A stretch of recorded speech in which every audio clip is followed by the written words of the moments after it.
Hello everybody, welcome to yet another lesson of mine. My name is Srinidhi. In today's lesson, we will see about imperative sentences, meaning, types, and the difference between the other types of sentences, and an exercise in which there are all types of sentences. So let's get started. So in the first place, what's an imperative sentence? So an imperative sentence gives advice, command, or an instruction. And it is also called as directives because it gives directions to the person who's being addressed. For example, please close the door. Can I have a glass of water? All these are imperative sentences. In imperative sentences, you don't have the subject mentioned. So all you do is give advice. For example, your friend is sick. You say, take rest. You don't say, you take rest. You say, take rest. And for example, if you want to give a command to a child, you'll say, keep quiet. Do not eat the mud. So these all are called imperative sentences. So we have quite a few types of imperative sentences, but a few common ones are, first one is request. Here, the main word that we use when you're requesting someone is, obviously, please. So that when you're being polite, it means request. Otherwise, it's a command. So you'll have to make sure you use the word please if you want to request somebody. So for example, please close the door. Please shut the closet. Can I have a glass of water, please? Please take your seat. So these all are imperative sentences, but you are requesting somebody. So the second type is an invitation. So you're asking somebody, you're inviting somebody. So for example, if I have to call a friend of mine over, so I'm like, the party starts at 10:30, so please come by 10:30. So here, even in invitation, you use please because you're not going to command them to come over to your place. You're going to ask them politely. So another type of imperative sentence is command. So here you give command. You don't go polite at all. You go straight down command mode. So you ask them, stand up, sit down, put your hands up, turn around, put your guns down. So all are commands. And instruction is the last type of imperative sentence that I've chosen for this video. Here you give somebody directions. For example, someone's asking you way to a place. You say, go straight, take right, take left, take a U-turn. You won't say, you go straight, you go left.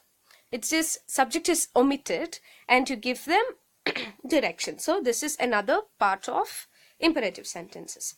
So it's usually a little bit difficult for some people to differentiate between imperative sentences and other forms of sentences. So that's why I've added the difference between imperative sentences and declarative sentences in this lesson. So in declarative sentence, you have subject and the verb clearly mentioned. Whereas in imperative sentence, the subject is implied. That means it is understood. It is not mentioned. It is understood that the instruction or the command or the advice is to the person that to whom you're speaking to.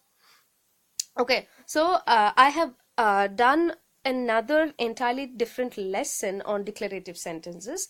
If you haven't watched it, please do watch that for better understanding. So let's understand the previous one along with an example.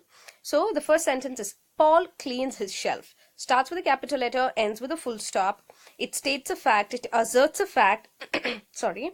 So it is a declarative sentence. So when you see the second example, it says, clean your shelf. I'm not mentioning the subject here, but the verb is there. Obviously, the verb should be there for a sentence. So here I'm asking to clean your shelf. So the subject is omitted. So that is one of the main difference for you to identify which is an imperative sentence. So another difference that I've added is imperative sentences versus interrogative sentences. So in imperative sentence, it usually ends with a full stop or an exclamatory mark. Because if it is a command or advise, or what was the other one that we saw? A request. We usually end it with full stop or an exclamatory mark. Whereas in interrogative sentences, you cannot end it with an exclamatory mark, but only with the question mark. So this is another main difference for you to keep in mind to identify an imperative sentence. For better understanding, here is another example. Here it says, Peter, could you turn off the lights, please? So this is an interrogative sentence. Though please is there, it does not come under imperative sentence. It does not form the part of request type of imperative sentence. Here it starts with a capital letter and ends with a question mark. But here you have given the subject. The subject is mentioned and it ends with a question mark. So this is an interrogative sentence. Whereas when you see the second example, it says, please turn off the lights. It could be to anybody in the room. But the person whom I'm talking to understands that it is directed towards him or her, and that's exactly why we don't mention the subject. So usually imperative sentences are used in the oral form. You can use it in the written form too, but mostly we use it in the oral English. So another important point is imperative sentences can be positive or negative. So obviously, like any other sentence, you can have a positive sentence and a negative sentence. An example for a positive sentence is, keep your eyes open while driving. This is an advice for everybody. So the starts with a capital letter, ends with an exclamatory mark, does not form part of an exclamatory sentence, but an imperative sentence because the subject is not mentioned. Keep your eyes open while driving. Next one, don't ride a bike without a helmet. So in this, I'm giving you, it's a negative sentence. I'm forbidding you, I'm just giving an example. So here in this example, people are forbidden to ride a bike without a helmet. So it forms part of the negative type of imperative sentences. So exercise time. So in this exercise, I have put together all the types of sentences. So you can take it in the form of test. You can please feel free to pause the video, do the test and check the answers, which is followed by this slide. So what I'll be doing is I'll explain each and every sentence so that it'll be easier for you when you take up the test. So let's get started. The first one, Sheila loves to dance. Starts with a capital letter, ends with a full stop, and asserts a fact that she loves to dance. So this is a declarative sentence. If you have to be more precise, it's a simple declarative sentence. The next example, Ben wants to swim, but he's scared of water. So here we have two sentences. First one is Ben wants to swim. Second one is he's scared of water. These two sentences are combined with a comma and a conjunction. The conjunction here is but. So this asserts a fact, but it is a compound declarative sentence. Next one, she does. Is this a sentence? Of course not. It's not a sentence because it does not give you the entire meaning. So we saw a sentence is a group of words that makes complete sense, whereas here it does not make any sense. So this is not at all a sentence. So the next example is, what an amazing movie. Please excuse that was. Please strike out the was if you can. It is, what an amazing movie. I'm so sorry for that error.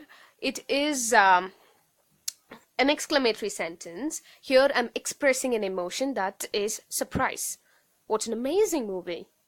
Okay, so yes, it starts with a capital letter. If it is not, please excuse even that error. And obviously it is ending with an exclamatory mark. So it is an exclamatory sentence. Next one, did you post your resume? Did you post your resume? So this one is a interrogative question. So what kind of interrogative question you think it is? It is an yes or no question because the answer to which can be given in a word. Say, yes, I posted. No, I didn't. Yeah. So the next one is, where is your house? So this is also an interrogative sentence. Here it starts with WH word, and also it's a bit descriptive. So it is a WH interrogative question. So if you write just interrogative question is also fine. So the next one is keep quiet. Here it is an imperative sentence. There's no subject, and here you're giving and maybe an advice. It's not a request, obviously, because you didn't say please. It's a command or an advice. So the last sentence, do you want to go for a movie or for dinner? Here I'm giving you a choice. I'm asking you to choose between the two, a movie or a dinner. So this will be alternative question. So this slide contains the answers. So you can do the test, check your answers. And thank you so much for your patience. And in my further lessons, I'll be posting about question tags and other small topics. So please do watch them. And thank you guys. Bye-bye.